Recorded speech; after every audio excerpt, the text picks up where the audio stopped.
He's probably the German player that travels the most. Yeah. So they've met a couple of times before. They are experienced in the matchup. Through that, I would imagine at Battlefield it is. So game 1 on Battlefield of losers semis. Also a best of 3. Oh, it wasn't even semis at Battlefield, was best of 5. It was losers quarters. Not trying to diss Butter, but this is a one-day tournament, you know. We can't be throwing around best of 5s everywhere. Yeah, especially with the 3-stock format, it would be pretty tough to run. Yeah, and especially with snow on the train tracks, you know. Can't risk that NS. Yeah. You know, it's nice to get high in the tourney, but we want to get home. So. Yeah, you definitely don't want to get bodied by an S. You know, in tourney, fine. Don't get bodied by an S. Oh, I thought you said Ness. I was saying NS. Don't get bodied by NS because you won't. Screw the Dutch railways. Screw my horrible jokes. We're getting into loser semis. It's Butter. No, it's not Butter. It's S1 versus Long0uw. Oh my god. Oh, it's derailing quickly. Yeah, it's derailing. His facial expression got in my brain, man. It's never leaving. That's never leaving. Speaking of never leaving, it's Long0uw from the corner. He is sitting just fine over there. Using the gyro quite a bit. Ness doesn't have the greatest speed, so you get a lot of chances and a lot of room to use the gyro to keep him out. And much like Corin, Ness kind of struggles with zoning characters. Because... yeah, they're both... Ness, I would say, is a semi-zoning character. Ness is totally not a zoning character. Not at all. No? No. Did I get that wrong? How how would you describe Ness? He tries to wall you out, man. He tries to wall you out. He has one objective, especially low percent, that's getting the grab. Everything else means trading. Because his hitboxes are fantastic. Oh, his power is fantastic. Isn't walling a sort of aggressive zoning out? No. Alright. It's a different thing. Alright. I'm just gonna call you out there and say no. That's fine by me. But yeah, his hitboxes are fantastic. He does good damage. So trades are usually in Ness's favor. So the whole point of Ness is go even, then you're winning, because his kill options are great. Kills of moves he uses a lot anyway, like up air and nair, and he kills off of grabs real early. So he's probably gonna have the chance to end your stock a little bit sooner than you will.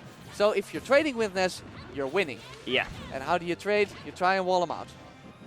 With these fantastic hitboxes that he has on nair and fair and up air. And what Long0uw would try to do in this matchup is to simply... Oh! Yo! That bat came out of nowhere and sent him the other way! You know, in actual baseball, that would be a foul ball, but there was nothing foul about that hit. It was absolutely foul, man. It was vile. It was nasty. It was nasty. But yeah, what Long0uw's plan is gonna be is just keeping him out with the gyro and the lasers. Probably a little bit less lasers, just because the PSI magnet. And that way, you know, you can try to wall out all you want with your big ass hitboxes. But if Long0uw keeps getting the space to use the gyro, then that strategy won't be working out for you. It's not going to be that easy to get this first stock off of S1. No. Okay. Just a little bit too late on the down air. Unfortunate stuff for Long0uw because there was no invincibility. And S1 is just running away with this, man. Already 2 stocks off Long0uw. Or Long0uw. I'm going to ask him after this tournament. I need to know. Save back airs on shield. Yo, rising this with movement is insane. That's why S1 is perfectly fine with going to Battlefield. Look at that. You know, they're canceling on the edge of a platform running off. It almost looks like a wave dash. Oh! Will he make it back? Guess attack? Oh! No juice! No more guess in the tank. It's a 3-stock for S1. Oh. And Long0uw should be heading for that. I feel like we should have a moment of silence for R.O.B. Rest in peace, my man. Yeah, man. You get back all the way from the 80s and figure out you're still kind of useless. Ouch. That's cold. I don't think he's a good character. I think Long0uw is amazing with him, but yeah. I don't think he's a good character. I was thinking what would be a good character design for R.O.B. if he was not a big robot, but more to his actual size, that he would be Pikachu sized. You know, I do not No, wait. Wait. But as a trade-off, less powerful hits. Yeah, obviously. That would make sense. You know, with a cute, tiny, it would make fast sense, robot. But I like him better this way because a tiny robot like that does sound like another Olimar, and we don't need more Olimar-like characters. We don't need those. So we're getting into We have Alf. That's all right by me. Yeah, that's enough. That's you know. enough. We got enough tiny futuristic zoners. So instead we got a fat futuristic zoner. Well, futuristic, he's from the 80s. Retro zoner. How do you call that? Retro? No, that's going to bug me. Anyway, we're getting into game 2 here. Cyberpunk. A combination of old and new. Okay, now you're getting too culturally deep for me. So we're getting into game 2.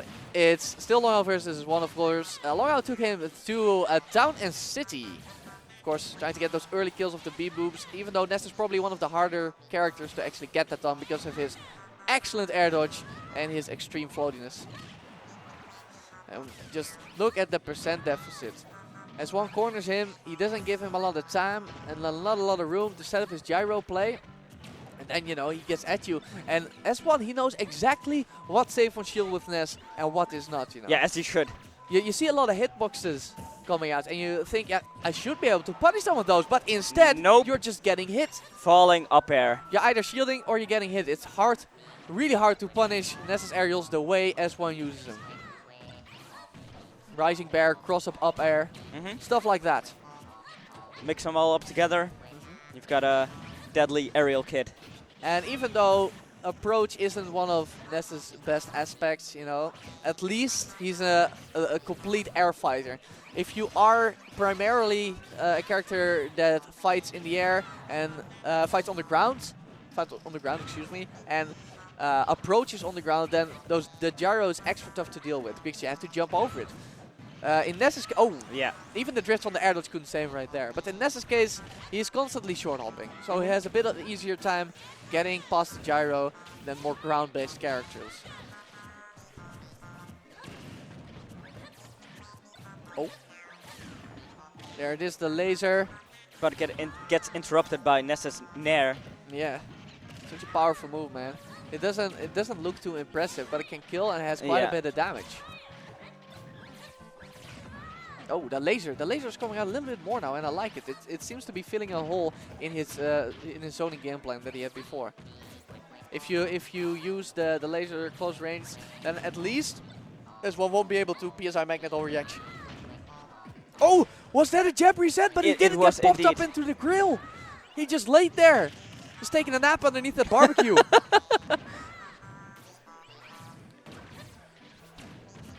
No, that's actually sad, you know. You get a dope jab reset right there, and we're talking R.O.B. I never see this character get jab resets, and then it just whiffs like that. I don't want to chalk it up to matchup, how do you call it? Inexperience? Inexperience, thank you. I think it's more, it was basically the more riskier option to take, and F-Smash would have gotten the same effect. Yeah, the thing is though, he was dashing up, so F-Smash is not only slower, it also takes more time to actually set up for it. So maybe I thought like he had enough time after the jab reset. I think so too, but I understand why you go for up smash in general in almost every situation. But this is a small boy. This is a small boy, and he did not get popped up. Small boy with a lot of firing power. Definitely that back throw, almost killing him from all the way on the other side of the stage. Spaces him out and drop kicks him straight into the blast zone. And Long0uw is on his hind legs, but he's fighting back.